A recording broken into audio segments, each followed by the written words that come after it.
பவி hot பாக்ஸில் சாப்பாடு போட்டு வச்சுருக்கேன், நைட்டு வரைக்கும் லேட் ஆகும். ரிசப்ஷன் முடிஞ்சோடனே அனுப்ப மாட்டாங்க. எப்படியும் கிளம்புறக்கு லேட் ஆயிரும். முடிஞ்ச வரைக்கும் சீக்கிரம் கிளம்பிடுறேன். வர சொன்னாலும் வரமாட்டேங்கிற. சரி, டோரை நல்லா லாக் பண்ணிட்டு நிம்மதியா தூங்கு. நான் போயிட்டு ஃபோன் பண்றேன். சரிம்மா.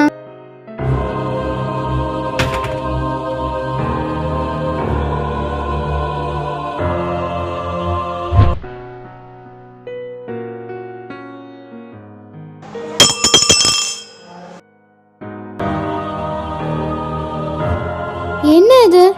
டோரை லாக் பண்ணிட்டு தானே வந்தேன், அப்போ எப்படி ஓப்பன் ஆச்சு? ஒருவேளை லாக் பண்ணாமல் இருந்திருப்பனோ? அப்படியா தான் இருக்கும்.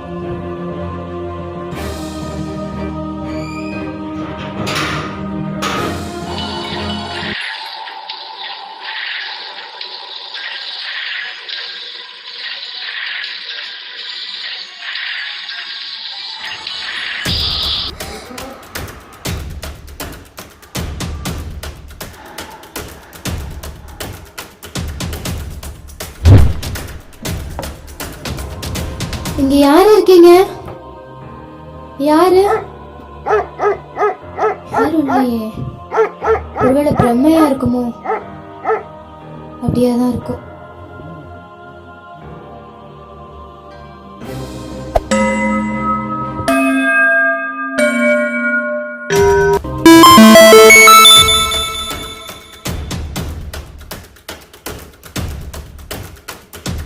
ஹலோ, நான் தாண்டி சத்யா.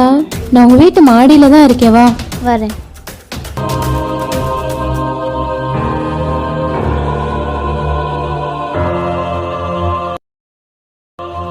சத்யா தான் செத்து போயிட்டால, அப்புறம் எப்படி கால் பண்ணிருக்கா?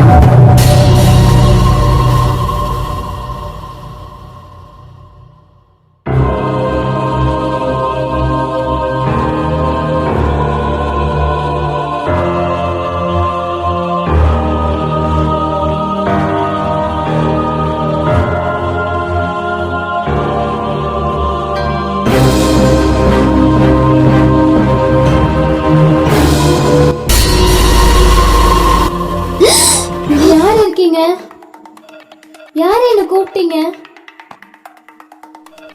பவி பவி பவி. ஏ சத்யா, எங்கடி இருக்க? சத்யா சத்யா. பவி, உன்னால என்னை பார்க்க முடியாது. நான் இப்போ ஃப்ரெண்டா இல்லை, ஆவியா தான் இருக்கேன்.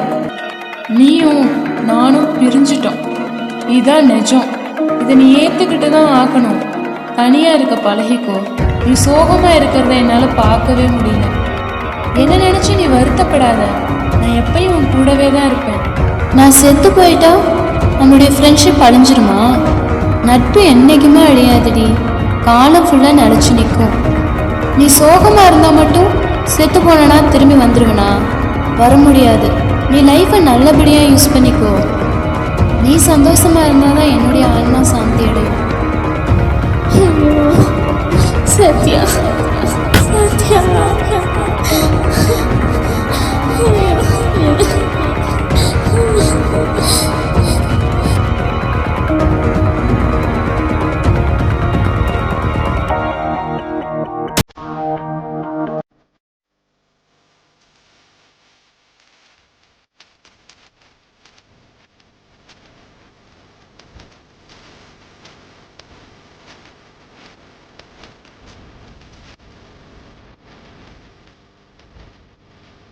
நைட் டைமில் நீ ஏன் மாடிக்கு போகிற?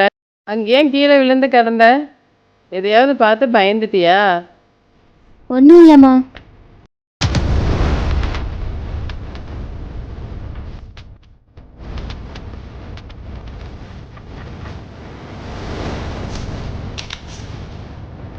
பவித்ராவும் சத்யாவும் சின்ன வயசுல இருந்தே பெஸ்ட் ஃப்ரெண்ட்ஸ். எப்போயுமே ஒருத்தருக்கு ஒருத்தர் ஜாலியா பேசி சிரிச்சுட்டு விளையாடுதனமான சுட்டி பிள்ளைங்களா தான் இருப்பாங்க. ரெண்டு பேருமே ஒருத்தருக்கு ஒருத்தர் தெரியாம எங்கேயும் வெளியூருக்கெல்லாம் டிராவல் பண்ண மாட்டாங்க. அப்படியே இருந்து ஒரு நாள் என்ன ஆச்சு அப்படின்னா,